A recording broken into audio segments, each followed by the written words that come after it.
اور پھر آپ صلی اللہ علیہ وسلم نے فرمایا دوسری بھاری چیز میرے اہل بیت ہیں، میں اپنے اہل بیت کے معاملے میں تمہیں اللہ سے ڈراتا ہوں، میں اپنے اہل بیت کے معاملے میں تمہیں اللہ سے ڈراتا ہوں، میں اپنے اہل بیت کے معاملے میں تمہیں اللہ کا خوف دلاتا ہوں۔ اچھا، اب ظاہر ہے اس زمانے میں بھی لوگ موجود تھے، لوگوں کے کان کھڑے ہو گئے۔ حضرت معاویہ بن ابی سفیان رضی اللہ تعالیٰ عنہ کا دور تھا، تابعین نے سیدھا سوال ہی عجیب و غریب کر دیا۔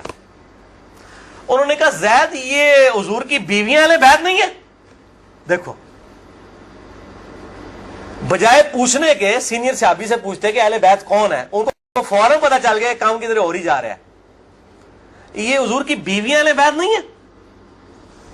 زید بن ارقم نے کہا کہ بیویاں اہل بیت ہیں، لیکن یہاں پر وہ مراد نہیں ہے، یہاں پر تو نبی صلی اللہ علیہ وسلم کے خاندان کے لوگ مراد ہیں، آل علی، آل عقیل، آل عباس، آل جعفر، وہ لوگ مراد ہیں اہل بیت۔ حضور کی بیویاں یہاں مراد نہیں ہیں، جن پر قیامت تک کے لیے صدقہ حرام ہے، یہ زید بن ارقم نے کہا۔ تھوڑا کوڑا سی جے طریق، اگلا بڑا سخت جے، میں ڈر رہا ہوں یہ بیان کرتے ہوئے، لیکن اس میں نے پمفلٹ میں لکھ دیا ہوا ہے، لیکن وہ لوگ پڑھ کے گزر کے ہوں گے، لیکن میں اب آپ کو توجہ دلاؤں گا۔ صحیح مسلم 6228 نمبر طریق، اس میں پتہ کیا الفاظ ہیں؟ اس حدیث کے اینڈ پہ تابعین پوچھتے ہیں کہ کیا نبی کی بیویاں اہل بیت نہیں ہیں؟ تو زید ابن ارقم کہتے ہیں اللہ کی قسم نہیں، اللہ کی قسم نہیں۔ عورت تو کتنا عرصہ کسی مرد کے ساتھ گزارتی ہے، بعد میں اس کا مرد اسے طلاق دے دیتا ہے، وہ اپنے میکے واپس آ جاتی ہے، تو عورت کیسے اہل بیت ہو سکتی ہے؟ ایسا ہی مسلم پڑھ رہے جے بھائی، اے سورہ کافی نہیں پڑھ رہا ہے مولویوں، صحیح مسلم 6228، وہ کہتے ہیں بیوی کو طلاق ہوئی، اپنے گھر چلی گئی، وہ کہاں سے اہل بیت ہو گئی؟ یہاں تو نبی صلی اللہ علیہ وسلم کے خاندان والے مراد ہیں، جن پر قیامت تک کے لیے صدقہ حرام ہے۔ زید ابن علی حدیث انٹرنیشنل نمبر کے مطابق صحیح مسلم میں 6261 نمبر، اما عائشہ رضی اللہ تعالی عنہا وعلیہ السلام خود روایت کر رہی ہیں کہ ایک دن نبی صلی اللہ علیہ وسلم اس حال میں برآمد ہوئے کہ آپ صلی اللہ علیہ وسلم نے ایک کالے رنگ کی چادر اوڑھی ہوئی تھی جس پہ نقش و نگار بنے ہوئے تھے جیسا کہ اونٹ کے کجاووں کے ہوتے ہیں، کالے رنگ کی منقش چادر اوڑھی ہوئی تھی۔ اتنے میں سیدنا حسن آئے، آپ صلی اللہ علیہ وسلم نے ان کو اپنی چادر کے نیچے لے لیا، پھر سیدنا حسین آئے، ان کو اپنی چادر کے نیچے لے لیا، پھر سیدہ فاطمہ آئی، ان کو اپنی چادر کے نیچے لے لیا، پھر سیدنا علی آئے، ان کو بھی اپنی چادر کے نیچے، ان چاروں کو لیا، اور پانچویں خود، جس سے 5 تن پاک کا ہم کانسیپٹ لیتے ہیں، 5 اس چادر کے نیچے لیا۔ سیدہ عائشہ کو نہیں لیا، پوائنٹ ٹو بی نوٹڈ، وہ راوی ہیں، وہ دیکھ نہیں ہے منظر، اور اما عائشہ دیکھ لیں کتنی منصف مزاج تھی، انہوں نے یہ روایت بیان کر دی، ورنہ کسی درجے میں اپنے بارے میں بھی سوچ سکتی تھی کہ مجھے نہیں لیا گیا، لوگ کل کو سوال کریں گے کہ آپ کو کیوں نہیں لیا گیا، آپ اہل بیت نہیں تھیں، یقیناً تھی، لیکن یہ والا معاملہ جو ہے وہ ایکسٹرا آرڈنری ہے، اسپیشل پروٹوکول ہے۔ چادر کے نیچے لیا، پھر آپ صلی اللہ علیہ وسلم نے سورۃ الاحزاب کی آیت نمبر 33 پڑھی، انما یرید اللہ لیذھب عنکم الرجس اہل البیت ویطہرکم تطہیرا۔ اے نبی کے گھر والو، اللہ تو صرف یہی چاہتا ہے کہ ہر طرح کی ناپاکی تم سے دور کر دے اور تمہیں خوب صاف ستھرا کر دے۔ راویہ اما عائشہ ہیں، خود چادر کے نیچے نہیں ہیں، علی، حسن، حسین اور سیدنا علی ہیں، سیدہ فاطمہ ہیں، اور نبی صلی اللہ علیہ وسلم 5ویں خود۔ سنن نسائی الکبریٰ میں انٹرنیشنل نمبر کے مطابق 8478 سیدنا ابو طفیل عامر بن واصلہ رضی اللہ تعالیٰ عنہ، یہ وہ صحابی ہیں جو سب سے آخر میں فوت ہوئے ہیں 110 ہجری میں، نبی صلی اللہ علیہ وسلم کی وفات کے بعد 100 سال تک زندہ رہے ہیں۔ یہ ابو طفیل عامر بن واصلہ جنگ جمل، صفین، نہروان میں سیدنا علی کے ساتھ رہے ہیں، کدھر 37 ہجری میں جا کے جنگ جمل صفین ہو رہی ہے، اور کدھر 110 ہجری میں یہ فوت ہوئے ہیں، اور ان کی حدیثیں نبی صلی اللہ علیہ وسلم سے بھی روایت ہیں، اور سیدنا علی سے بھی انہوں نے کئی حدیثیں روایت کی ہیں۔ وہ کہتے ہیں کہ کھلے میدان میں سیدنا علی رضی اللہ تعالیٰ عنہ نے یہ صفین کا ہی موقع تھا, پبلک کو جمع کیا, اپنے ماننے والوں کو جو ساتھ تھے, شیعان علی, شیعہ کا مطلب ہے گروہ کے بندے. تو پھر ان سے وہ حدیث بیان کی کہ ذرا مجھے بتاؤ نا کہ تم لوگوں نے نبی صلی اللہ علیہ وسلم سے یہ حدیث سنی تھی. تو کئی لوگ گواہی کے لیے کھڑے ہو گئے. پھر وہ پوری حدیث بیان کی جو آپ صلی اللہ علیہ وسلم فرمایا, النبی اولا بالمؤمنین من انفسہم, نبی صلی اللہ علیہ وسلم مومنین کی جانوں پر ان کی جانوں سے بڑھ کر حق رکھتے ہیں, اور نبی کی بیویاں امت کی مائیں ہیں. اس آیت کے تحت اے صحابہ کرام, اے میرے امتیوں, کیا تم مجھے سب سے بڑھ کر محبوب رکھتے ہو؟ سب نے کہا بلا یا رسول اللہ. پھر آپ صلی اللہ علیہ وسلم نے مولا علی کا ہاتھ پکڑا, یوں بلند کیا صحابہ میں اور کہا, من کنت مولاہ فہذا علی مولاہ, پھر جس کا جگری یار میں, اس کا جگری یار علی بھی ہونے چاہیے. ہاتھ پکڑ کر. اچھا ابو طفیل عامر بن واصلہ کہتے ہیں یہ حدیث جب میں نے سیدنا علی سے سنی تو میں ہل گیا.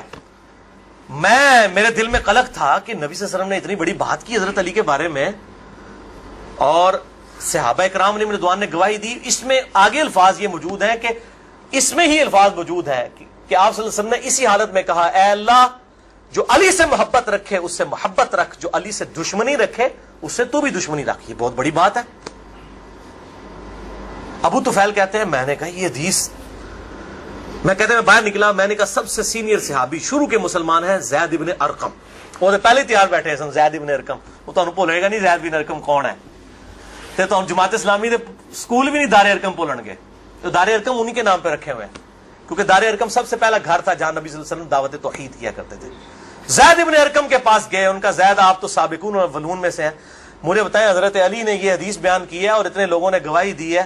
انہوں نے کہا تو کیا بات کرتا ہے, میں نے تو خود نبی صلی اللہ علیہ وسلم سے یہ حدیث سنی ہوئی ہے, من کنت مولاہ فہذا علی مولاہ, اور اے اللہ اس سے محبت رکھ جو علی سے محبت رکھے, اس سے دشمنی رکھ جو علی سے دشمنی رکھے. یہ وہ حصہ ہے جس کا ابن تیمیہ نے انکار کیا منہاج السنہ میں.